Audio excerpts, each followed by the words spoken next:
जिनवर का कुंद का दिव्य वाणी का, जिन कुंद ध्वनि दाता उन कहान स्वामी का।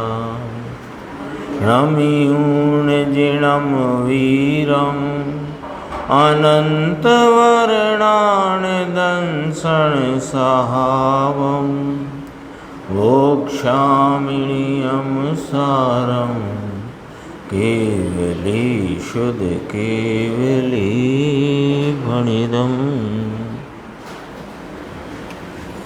नियम सार जी परमागम की स्वाध्याय अपनी चलती है।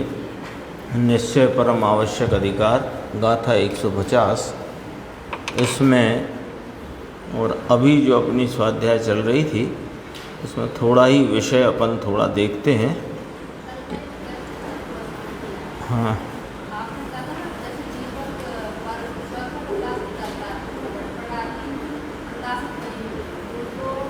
उसके प्रकाश का ही प्रकाशकपना है। और ज्ञान को तो अपन अलग रख दो, अभी तो दीपक के प्रकाश का उदाहरण है ना, वहीं से बात प्रारंभ करते हैं अपन आज। जो वहाँ क्या लेना है कि दीपक प्रकाशित हुआ तो वास्तव में प्रकाशपना या प्रकाश विस्तार किसका है? दीपक का। और दीपक का ही प्रकाश प्रकाशित है, घटपट प्रकाशित हुआ, ये व्यवहार है खरेखर। क्यों कि प्रकाशक तो दीपक हुआ, तो वह स्वयं पर प्रकाशक पने होता हुआ स्वयं को प्रकाशता है। दीपक स्वयं पर प्रकाशक रूप कहा जाने वाला दीपक वास्तव में स्वयं को प्रकाशता हुआ परिणमता है। तो वो उसके ही तो प्रकाश में हमने जाना। यदि दीपक बंद था यानी प्रकाश नहीं था, तो प्रकाश नहीं था तो वहाँ रखा घटपट आदि था, लेकिन जब प्रकाश का विस्तार हुआ तो जाना क्या गया? प्रकाश का विस्तार। तो वो प्रकाश के विस्तार में घटपट कैसे जानने में आ गया? ऐसा कि घटपट ऐसे जानने में आ गया कि जहाँ प्रकाश की रुकावट थी वहाँ वह घट है, ऐसा जानने में आ गया। ये तो जानना हो गया। अपने को तो अभी प्रकाशकपना ही लेना है उस। अभी देखो बात करते हैं।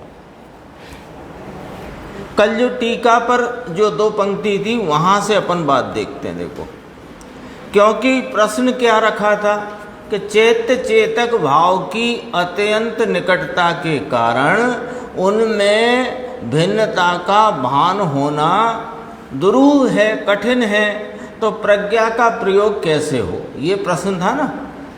तो उसमें निकटता का भी अर्थ बताया कि एक ही साथ एक ही समय में एक ही क्षेत्र में वे उत्पन्न होते हैं, तो वह निकटता भाषित होती है। यद्यपि आज जब पूरा हुआ ना, ये अज्ञानी का अनादिकाल का व्यामोह भ्रम है।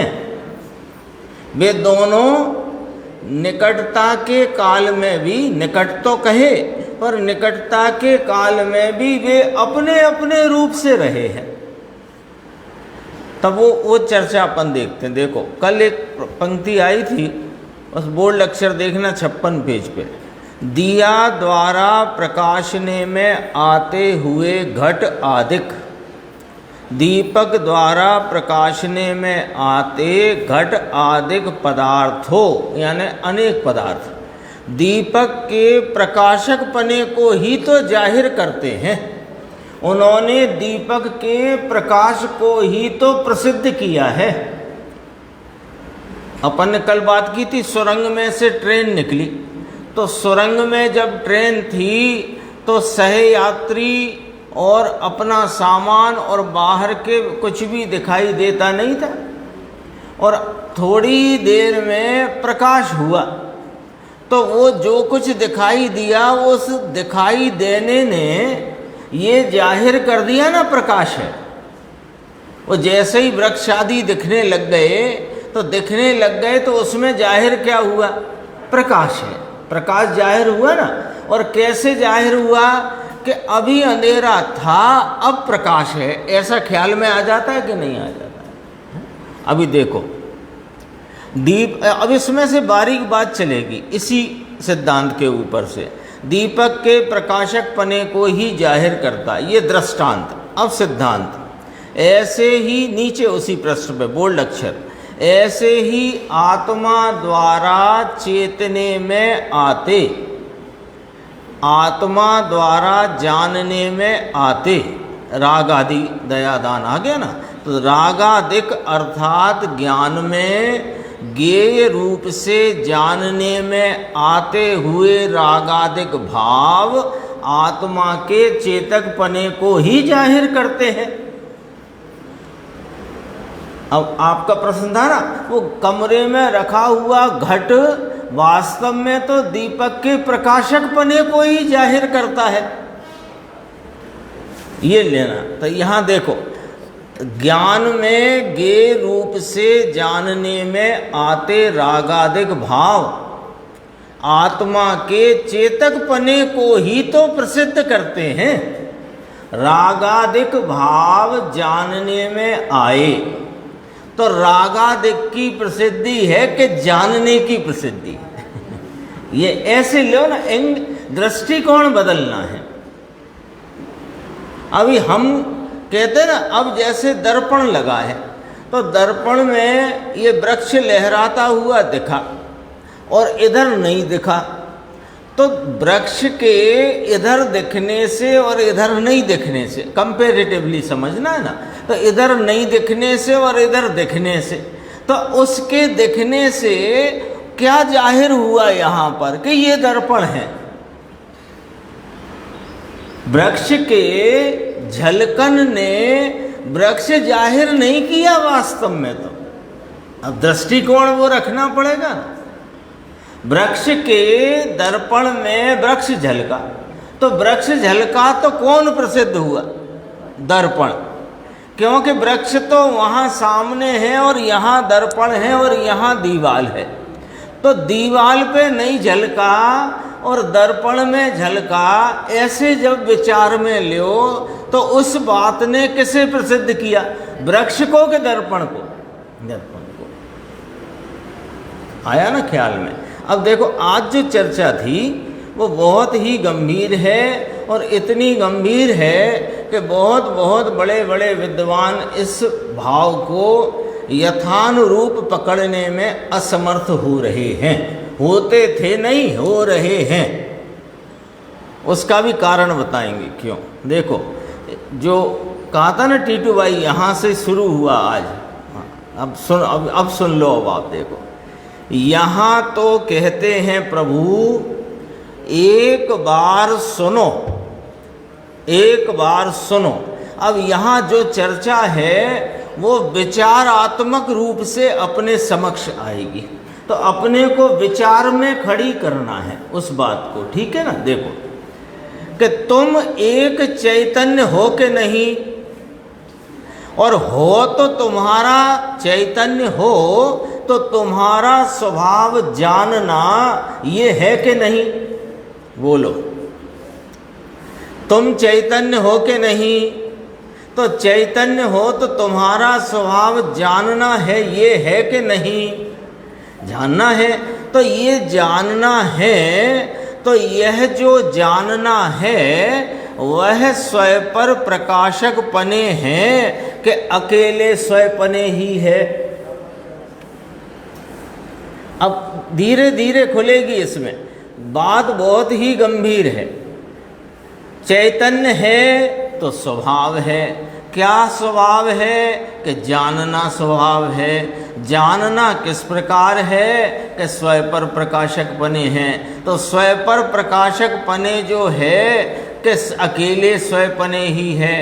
कि देखो, अब समझो यहाँ से, अब दो बातें रख दी ना, ये जानन स्वभावी आत्मा, इसका ज्ञान स्वभाव, ये ज्ञान स्वभाव का स्वभाव स्वयं पर प्रकाशक पने। ज्ञान स्वभाव जानना, जानने का स्वभाव स्वयं पर प्रकाशक पने, जानने की सामर्थ्य का स्वभाव स्वयं पर प्रकाशक पने है। ठीक है, अब जरा इसमें से अपन अंदर प्रवेश करते हैं। बहुत सूक्ष्मता से बात आई है और अपन बहुत जागृति से इसको सुनेंगे। भाई जी थोड़े से आप जागृत रहना, थोड़ा तो इसमें बहुत मजा आएगा। देखो, जब स्वयं पर प्रकाशक पने जानना है स्वभाव आत्मा का, तो ये पर को प्रकाशता है कि स्वयं को प्रकाशता है। अब देखो जरा बात को क्या कही, चैतन्य वस्तु जानना मेरा स्वभाव, जानने की सामर्थ्य का स्वभाव राकेश भाई क्या, स्वयं पर प्रकाशक बने। तो स्वयं पर प्रकाशक बने स्वभाव की सामर्थ्य, मेरे जानन स्वभाव की सामर्थ्य, वह स्वयं पर प्रकाशक बने। ठीक है, अब स्वयं पर प्रकाशक बने जानना है तो यह पर को प्रकाशता है कि स्वयं को प्रकाशता है, ये प्रश्न है। ये प्रश्न है अपने सामने। अभी ये प्रश्न को यहाँ चित्त में खड़ा कर लो और सारा वर्णन आएगा तो स्पष्ट होएगा। अभी सुना तो है ही अपन ने, अब अपन जरा धीरे धीरे उसको, वो गुरुदेव ने तो 2-3 मिनट में बोला, अपन आराम आराम से इसमें विचार करके चलते हैं कि क्या कहा कि यह स्वयं पर प्रकाशक पने जानना है तो ये पर को प्रकाशता है कि अपने को प्रकाशता है। प्रश्नवाचक विचार के लिए पॉइंट पड़ा हुआ है सामने। अब सुनो कि गुरुदेव का जवाब, यानी वास्तविक वस्तु स्थिति, कि स्वयं पर प्रकाशक पना अपने को प्रकाशता है, पर को प्रकाशता नहीं। क्या गजब की बात है। स्वयं पर प्रकाशक पना अपने को प्रकाशता है।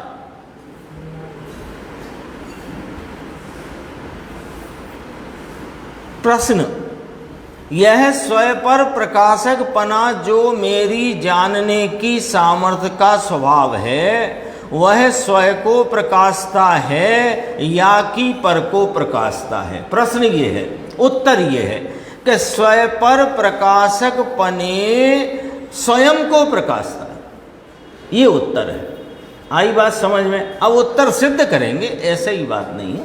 अभी तो प्रश्न क्या, उत्तर क्या, इतना ध्यान रखो कि स्वयं पर प्रकाशक पने मेरा स्वभाव, ये स्वयं को प्रकाशता है कि पर को प्रकाशता है? तो उत्तर कि यह स्वयं पर प्रकाशक पना स्वयं को प्रकाशता है, ये उत्तर है। ठीक है, आगे ऐसा सूक्ष्म कहाँ ले गए देखो। राग का कर्ता नहीं यह जीव, राग का कर्ता नहीं, ज्ञान स्वरूपी प्रभु चेतन प्रभु आत्मा ये दया दान राग का कर्ता तो नहीं, अरे इसका जानने वाला भी नहीं। उसको राग को जानता नहीं आत्मा। क्यों कि जिसे जाने उसमें तन्मय हुए बिना कैसे जाने? जिसे जाने उसे तन्मयता के बिना कैसे जाने? और राग को जाने तो राग में तन्मय होए तो जाने, और राग में तन्मय हो जाए तो चेतनता खो बैठे। लॉजिक, राग चेतन में डालें कि अचेतन में मुकेश भाई? अचेतन राग है, चेतन का अंश भी नहीं जिसमें।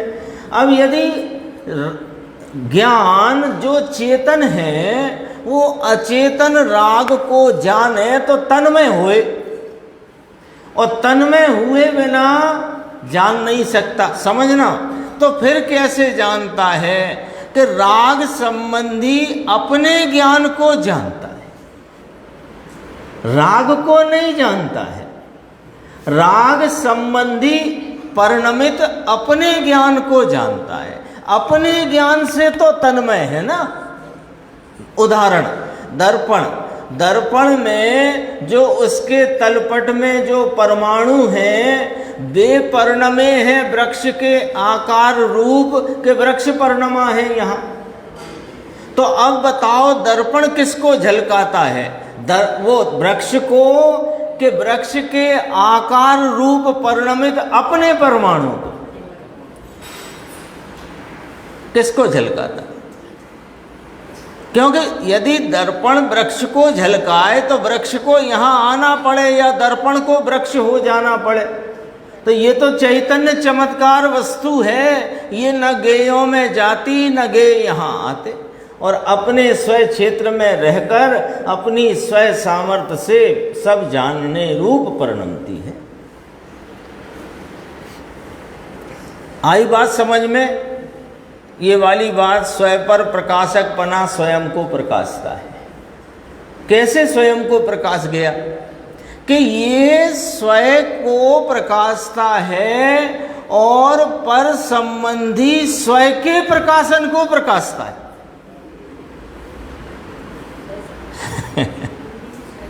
पर संबंधी प्रकाशन स्वयं में है ना, तो वो वास्तव में स्वयं को ही प्रकाशता है। ये बहुत चर्चा चलती है, ज्ञान स्व पर प्रकाशक है कि पर प्रकाशक है कि स्व प्रकाशक है कि स्व पर प्रकाशक है। बहुत बड़ी बड़ी गोष्ठियां भी हुई इसकी। ये एक पैराग्राफ में लिखी है सारी बात। देखो, ये कहा ना, दयादान राग का करता तो नहीं, इसका जानने वाला भी नहीं, यहाँ ले गए। जानने वाला कहा था, इसके जानने में ये आता है इसलिए कहा था। राग को ज्ञानी जानते हैं, ज्ञानी का ज्ञान राग को जानता है, या सीधी बात करो कि ज्ञान राग को जानता है। ये जो हमने कथन किया वो तो राग संबंधी ज्ञान यहाँ ज्ञान में ज्ञान सामर्थ्य से परिणमता है, तो वो राग संबंधी जानना है इसलिए कहा राग को जानता है। यहाँ वृक्ष संबंधी झलकन है दर्पण में, तो वृक्ष झलकता है ऐसा हमने, दर्पण में वृक्ष झलकता है ऐसा हमने जो कहा, वो झलकन के परिणाम के विशेष भाव को इंगित करने के लिए, सूचित करने के लिए कहा। खरेखर तो दर्पण ही दर्पण में झलक रहा है। देखो, सारा समझ जो है वो दृष्टिकोण पे आधारित है। अध्यात्म क्या करता है कि अध्यात्म सब ओर से सकेल करके एकदम नज़दीक में नज़दीक आकर बात करता है। तो नज़दीक में आता है तो जहाँ जहाँ दूरियां बनती हैं, जहाँ जहाँ दूरियां दिखती हैं, उन सबको गौण करता है, और जहाँ अपने स्वरूप की एक रूपता जहाँ प्रकाशित या प्रसिद्ध होती है वहाँ लेकर आता है। ये अध्यात्म का कार्य है। ऐसा ही है ना, अध्यात्म का कार्य है, अध्यात्म की शैली कहो, अध्यात्म का कार्य कहो, ऐसा है। आगे बढ़ेंगे। देखो, यहाँ ले गए कि जानने वाला कहा था, इसमें इसके जानने में, यह राग जानने में आता है इसलिए राग का जानने वाला कहा था। वास्तव में तो यह अपने ज्ञान को प्रकाशता है।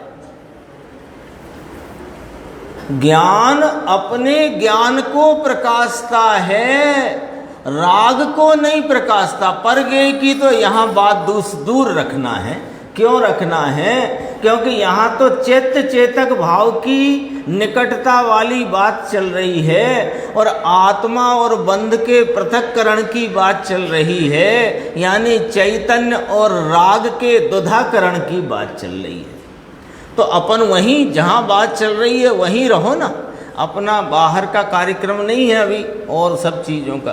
तो यहाँ क्या कहते हैं, राग को जानता है, ये राग इसके जानने में आता है इसलिए कहा। वास्तव में तो यह अपने ज्ञान को प्रकाशता है, स्वयं पर प्रकाशक अपनी शक्ति है, इसको विस्तारता है, ये रागादि को विस्तारता नहीं। अब आया वो उदाहरण वाली बात, वो दीपक का प्रकाश अपने को विस्तारता है, घटादि को विस्तारता नहीं।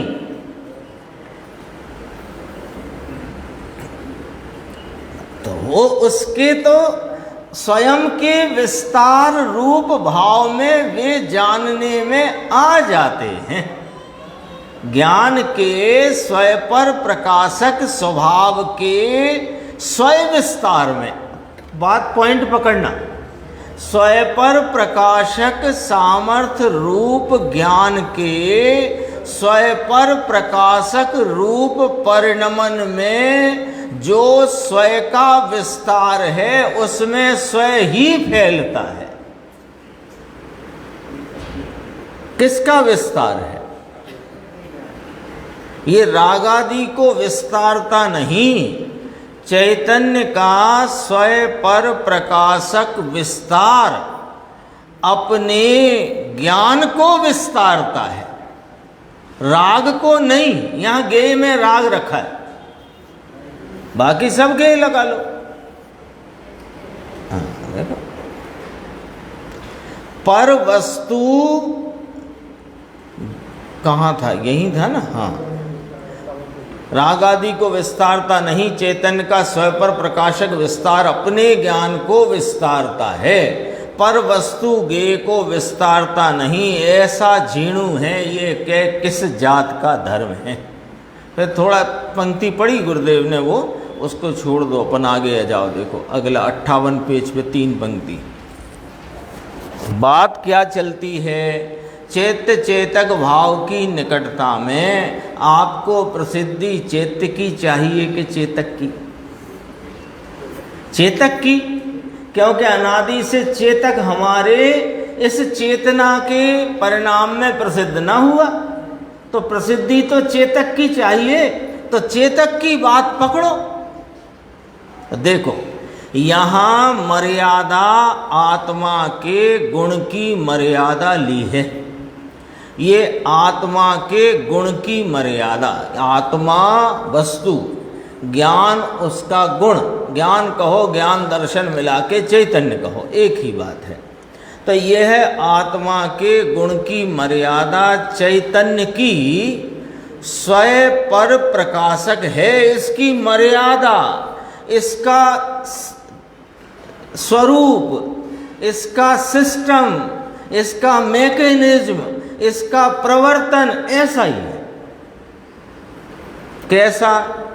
कि ये स्वयं पर प्रकाशक पने वर्तता हुआ ज्ञान का परिणाम स्वयं को विस्तारता हुआ स्वयं को प्रकाशता है। उसमें पर जो प्रकाशित हुआ वो उसे जाहिर नहीं करता, वह अपने स्वयं स्वरूप को जाहिर करता है। इस पर से जवाब मिला है। कौन सा? चैत्य चेतक भाव की अति निकटता के कारण वहां भेद की संभावना है, यानी वहां चैत्य से भिन्न चेतक को पहचाना जा सकता है।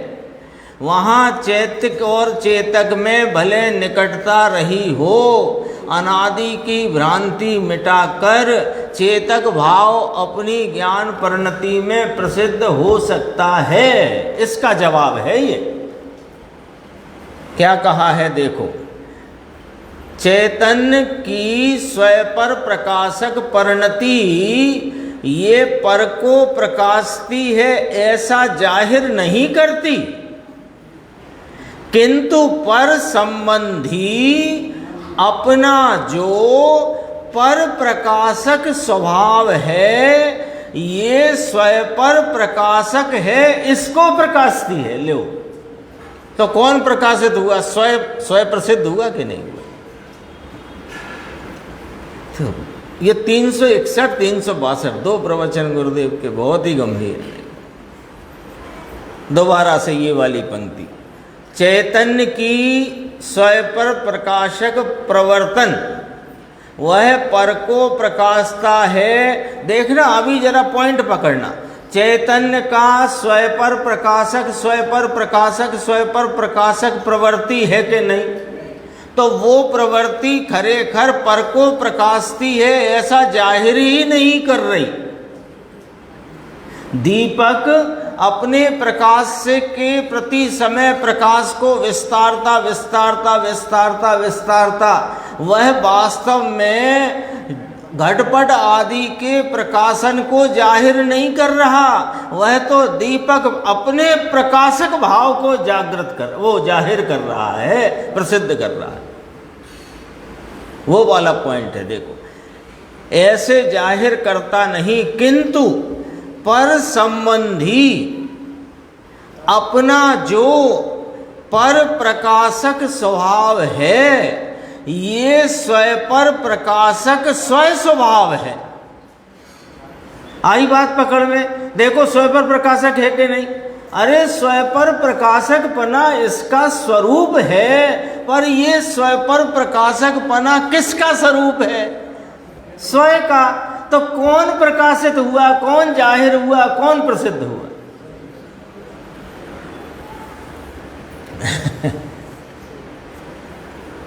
देखो, हमें इस बात की चिंता क्यों है कि स्वयं पर प्रकाशक में पर प्रकाशक बना है कि नहीं? अरे तुम्हें पर की प्रसिद्धि तो अनादि से है। तुम्हें प्रसिद्धि स्वयं की चाहिए कि पर की चाहिए? तो स्वयं की चाहिए तो स्वयं की बाजू आकर बात करो।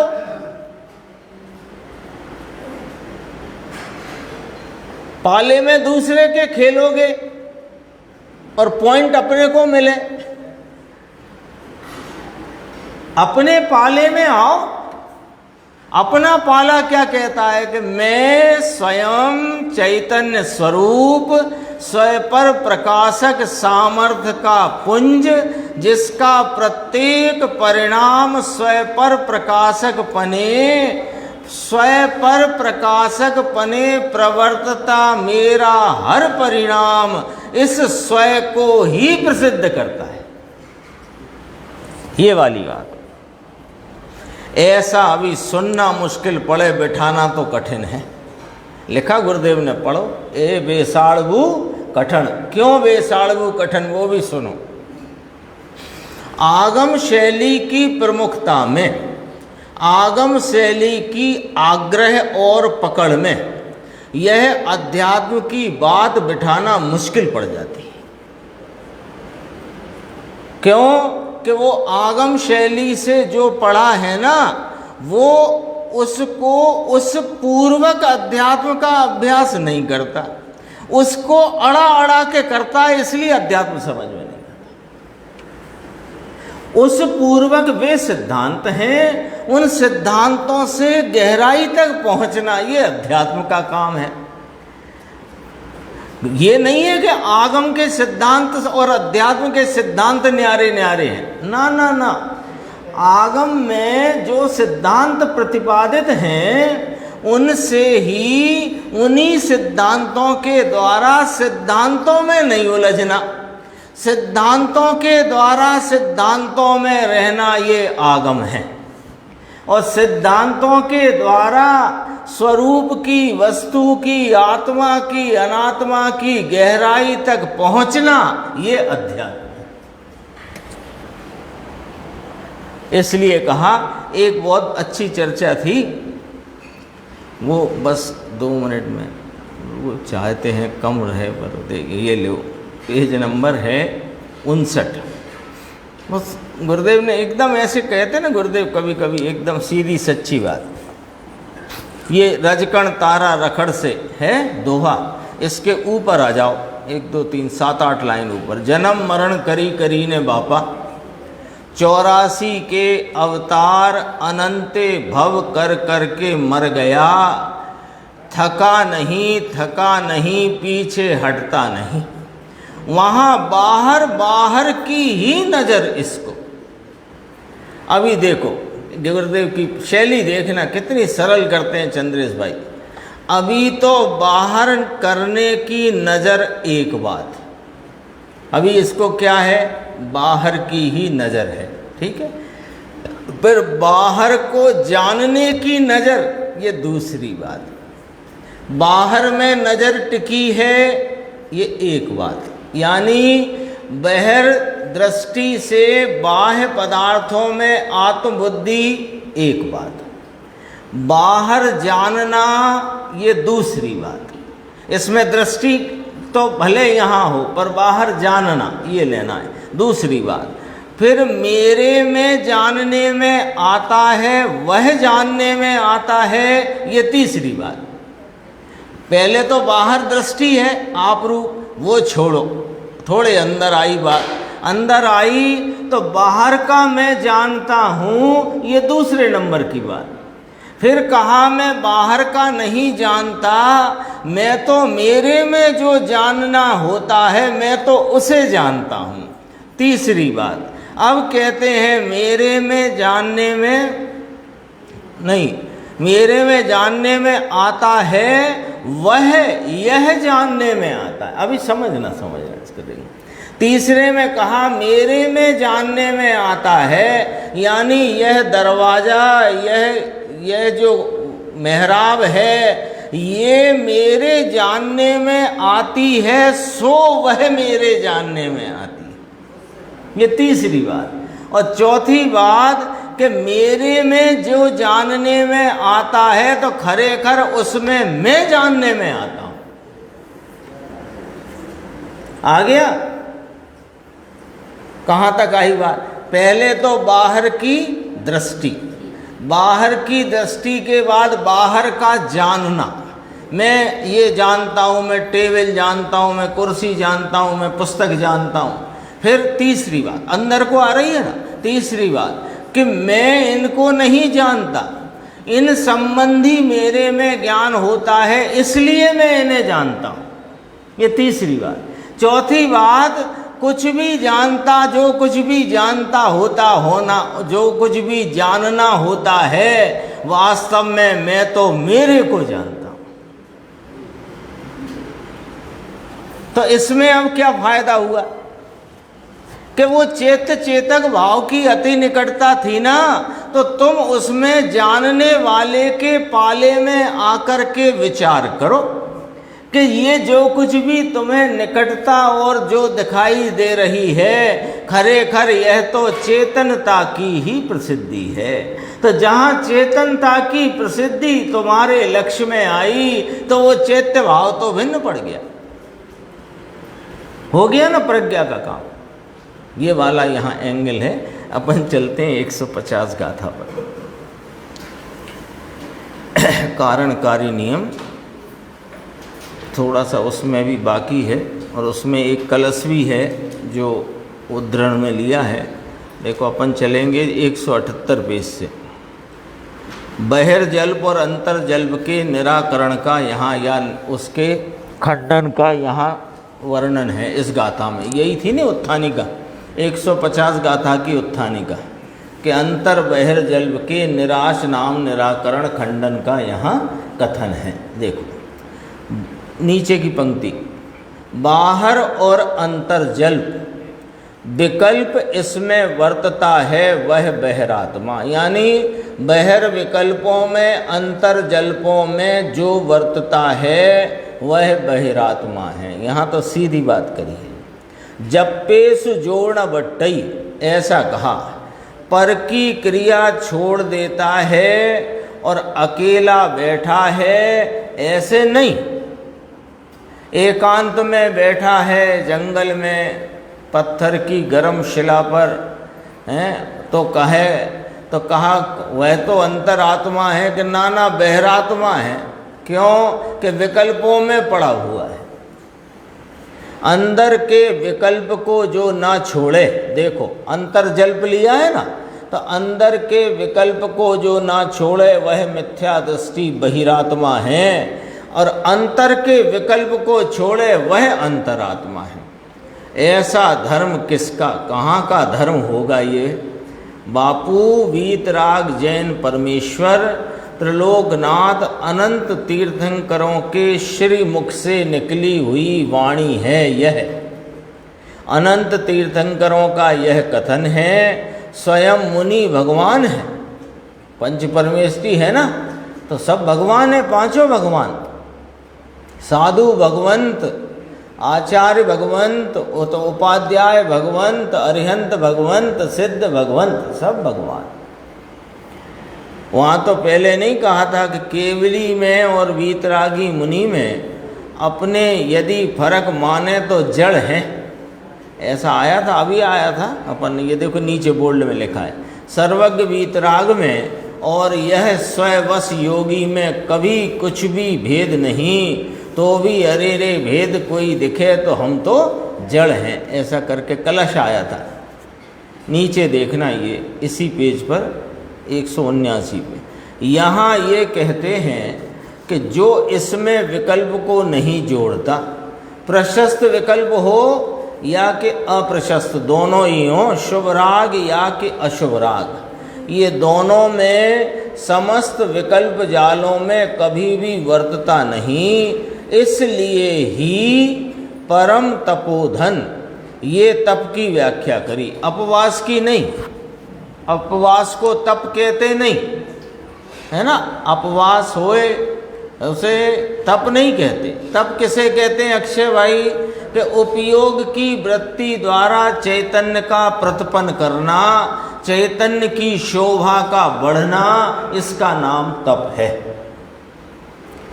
समीप में बरतते हैं ये तपोधन उपवासी हैं, ये उपवासी, उप माने अपना स्वरूप के नजदीक रहने वाले उपवासी, समस्त विकल्प जालों में कभी वर्तते नहीं, इसलिए ही परम तपोधन साक्षात अंतर आत्मा है। एक ही गाथा में बहिरात्मा और अंतरात्मा की व्याख्या करी। फिर इसमें जो कलश आया है उसकी चर्चा है। देखो कलश की अपन पीछे आकर टीका पढ़ लेते हैं, 2 पंक्तियां हैं। पेज नंबर 173 पे है। देखो समय सार का ही 90 नंबर का श्लोक है, आत्मख्याति टीका का। इस प्रमाण से जिसमें बहुत विकल्पों की जाल आपो आप उठती है, ऐसी बड़ी नए पक्ष कक्षा को, नए पक्ष की भूमि को उल्लंघन करके तत्ववेदी, तत्व को जानने वाले, तत्व के अनुभवी, अंदर और बाहर समता रस रूपी एक रस ही जिसका स्वभाव है, ऐसे अनुभूति मात्र एक अपने भाव को, स्वरूप को प्राप्त करते हैं। ये टीका में समर्थन के रूप में उद्धरण दिया पद्मप्रद मलधारी मुनिराज ने। अपन इसका अर्थ गुरुदेव ने जो किया है वो देखते हैं। कौन सा पेज था? 182। देखो नीचे की पंक्ति से देखना, 181 की नीचे पंक्ति। पर्याय में आपो आप उठते हैं, ये आया ना, ऐसी विकल्पों की जाल आपो आप उठती है जो कहा, तो उसका इसका कहने का आशय ऐसा है कि ये विकल्पों की जाल कर्म से नहीं उठती है। आया ना, ये बहुत ऊपर ही लिखा है। देखो 181 पेज पे, ए प्रमाणे जिसमें बहुत विकल्पों की जाल आपो आप उठती है, तो कहा पर्याय में आपो आप उठती है, ऐसा कहने का आशय यह है कि कर्म से नहीं उठती, ऐसे ही द्रव्य और गुण स्वभाव से भी नहीं उठती। ये विकल्प की जाल इस चैतन्य परमात्मा के द्रव्य गुण स्वभाव से नहीं उठती और कर्म पर द्रव्य से भी नहीं उठती, पर्याय में उठता है विकल्पों का जाल। पहले आ गया है ना, संसार जनित प्रबल, प्रबल शब्द आया था। वस्तु तो परमात्मा शुद्ध चैतन्य मूर्ति ही है, ऐसा होने पर भी वस्तु में विकल्प उत्पन्न होते नहीं।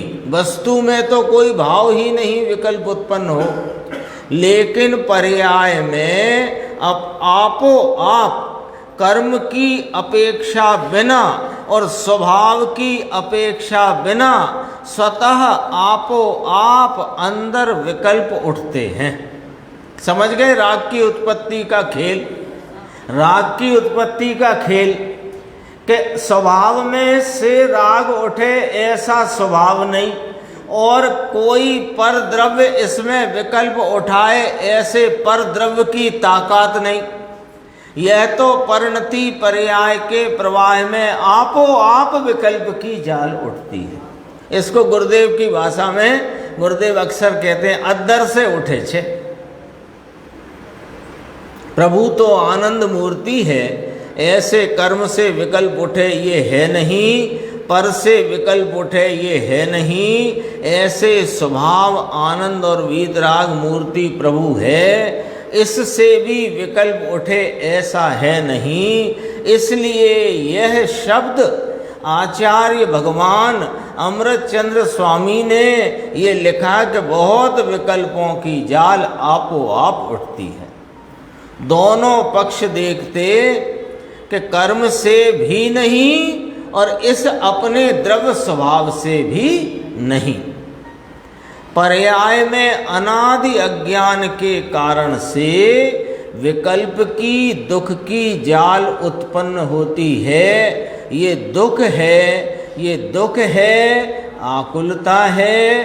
अज्ञानी को ये आकुलता लगती नहीं, क्योंकि आनंद को देखा नहीं, इसलिए ये आकुलता है ऐसा इसको लगता नहीं। कोई ने कभी एसी में जो 16 डिग्री टेम्परेचर में कभी अंदर गया नहीं, तो बहुत हुआ तो बाहर धूप में से आया, पंखे में आया, फिर धूप में गया, पंखे में गया, तो उसे मालूम नहीं रहता। ये वाली बात कही है ना, कि उसे पता ही नहीं है कि सुख क्या है। ये पंखे में भी बैठना आकुलता है, वो तब समझे कि इससे रहित सुख का भाव जिसने वेदन किया हो। तो ये कहा अज्ञानी को आकुलता लगती नहीं, क्योंकि आनंद को देखा नहीं, इसलिए आकुलता है, ऐसी खबर पड़ती नहीं। इसलिए कहते हैं विकल्प की जाल आपो आप उठती है। फिर नीचे देखना, 2 पंक्ति हैं, फिर आगे बढ़ेंगे। देखो, नए पक्ष की भूमि को उल्लंघन करके, ये नए पक्ष की भूमिका ही इसको रहती नहीं। नए पक्ष की भूमिका क्या होती है कि मैं द्रव्य स्वरूप से शुद्ध पवित्र एक रूप हूँ, पर्याय स्वरूप से अनेक रूपता वाला हूँ। ये नए पक्ष है।